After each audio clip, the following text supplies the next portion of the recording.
समझा कि मैं हिंदू पैदा हुआ हूं, लेकिन मैं भरोसा दिलाता हूं आपको कि एक हिंदू के रूप में हरगिज नहीं मरूंगा।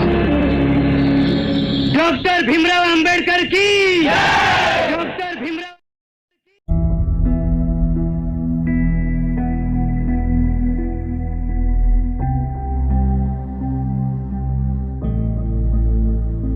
चौदह अक्टूबर 1956 को डॉक्टर बाबा साहब अम्बेडकर द्वारा की गई धम्म क्रांति।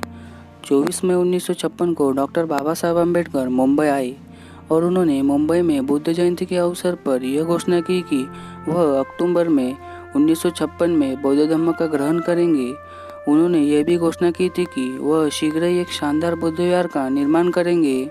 उन शब्दों के साथ उनका मुंबई में अंतिम भाषण समाप्त हुआ। 14 अक्टूबर 1956 को बाबा साहब ने बौद्ध धर्म की दीक्षा लेने के लिए चुना था। अगस्त के प्रथम सप्ताह में उन्होंने अपने एक श्रद्धालु के पास अपनी यह इच्छा प्रकट की थी कि वह मुंबई, सारनाथ या नागपुर में दीक्षा लेना चाहते हैं। उनकी पहली प्राथमिकता नागपुर शहर थी, क्योंकि नागपुर बौद्ध नागराजाओं का पुरातन काल का एक ऐतिहासिक शहर था। वहाँ से ऐतिहासिक शहर से बौद्ध धर्म का चक्र चलाना आरंभ करना चाहते थे। बाबा साहब ने थोड़े समय पहले ही भारतीय बौद्ध जनसमिति नाम की एक संस्था बनाई थी। इसके नागपुर के सचिव थे वामन गढ़बोले। बाबा साहब ने गढ़बोले जी को दिल्ली बुलाया और उन्होंने नागपुर की तैयारी के बारे में अवगत कराया। समिति की ओर से दलित वर्गों के लोगों के लिए यह घोषणा की गई थी कि अधिक से अधिक संख्या में लोग सफेद वस्त्र धारण करके नागपुर में बौद्ध धर्म की दीक्षा लेने के लिए पहुंचे। 23 सितंबर को 1956 को बाबा साहब ने एक प्रेस में वक्तव्य जारी किया कि जिसमें उन्होंने कहा था कि वो 14 अक्टूबर 1956 को 9 से 11 बजे के प्राप्त बौद्ध धर्म की दीक्षा लेंगे। बाबा साहब ने भारत में सबसे वृद्ध बौद्ध भिक्षु चंद्रमणि, जो उस समय उत्तर प्रदेश के कुशीनगर में रहते थे, उनसे दीक्षा लेने की प्रार्थना की। भिक्षु चंद्रमणि को लिखे एक पत्र में बाबा साहब ने कहा कि हमारी यह बहुत बड़ी इच्छा है कि आप ही हमें दीक्षा दो, क्योंकि आप ही भारत में सबसे वृद्ध बौद्ध भिक्षु हो। 11 अक्टूबर 1956 को बाबा साहब दिल्ली से नागपुर पहुंचे। उनके ठहरने का प्रबंध नागपुर के श्याम होटल में किया गया था। लाखों लोग अपने मुक्तिदाता के दर्शन के लिए उतावले थे। नागपुर शहर में इतनी भीड़ हो गई थी कि श्याम होटल से लेकर आबाजारी रोड तक जाने वाले सभी मार्ग खचाखच भर गए थे। लाखों लोग नागपुर पहुंच रहे थे। नागपुर को आने वाली गाड़ियों में रिकॉर्ड तोड़ भीड़ थी। नागपुर पहुंचने के लिए कई लोगों ने अपने जेवरात तक बेच दिए थे। हजारों लोग ऐसे भी थे जिनके पास रेल के किराए तक के पैसे नहीं थे, फिर भी वो कई किलोमीटर की पदयात्रा करते हुए आकाश पाताल एक करो, बुद्ध धम्म को स्वीकार करो, भगवान बुद्ध की जय, बाबा साहब की जय, ये नारे लगाते हुए दीक्षा भूमि पहुंच रहे थे। नागपुर जो महान और प्रसिद्ध विद्वान नागार्जुन का पवित्र स्थान रहा था, 14 अक्टूबर को एक महान ऐतिहासिक, सांस्कृतिक तथा धार्मिक केंद्र बन गया था। जैसे जैसे लोग दीक्षा भूमि की ओर बढ़ रहे थे, वैसे वैसे लोगों का जोश बढ़ता जा रहा था। नारे लग रहे थे, आकाश पाताल एक करो, बुद्ध धम्म को स्वीकार करो। नागपुर में श्रद्धानंद पेड़ लक्ष्मी नगर के निकट 14 एकड़ के एक क्षेत्र में विशाल पंडाल जैसे दुल्हन की भांति सजाया गया था। नागपुर ऐसा लग रहा था जैसे वह भारत का बुद्ध जीवन काल का कोई महान बौद्ध शहर हो।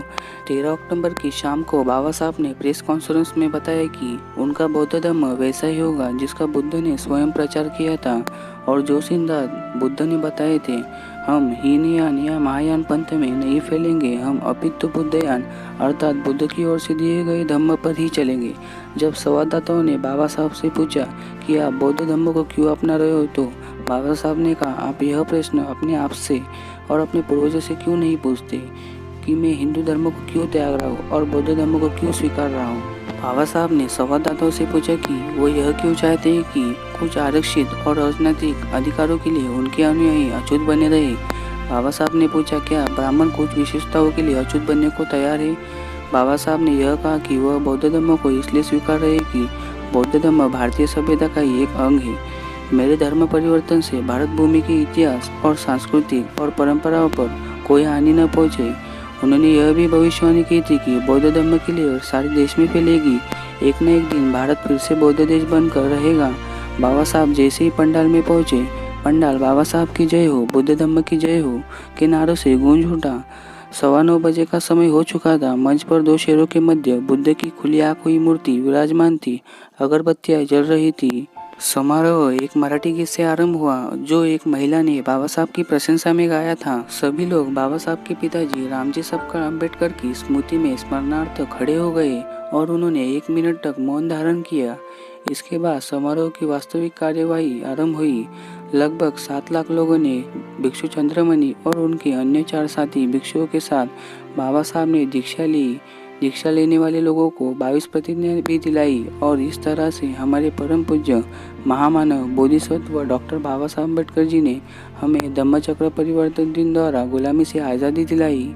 आप सभी को 64वें धम्मचक्र परिवर्तन दिन की हार्दिक शुभकामनाएं।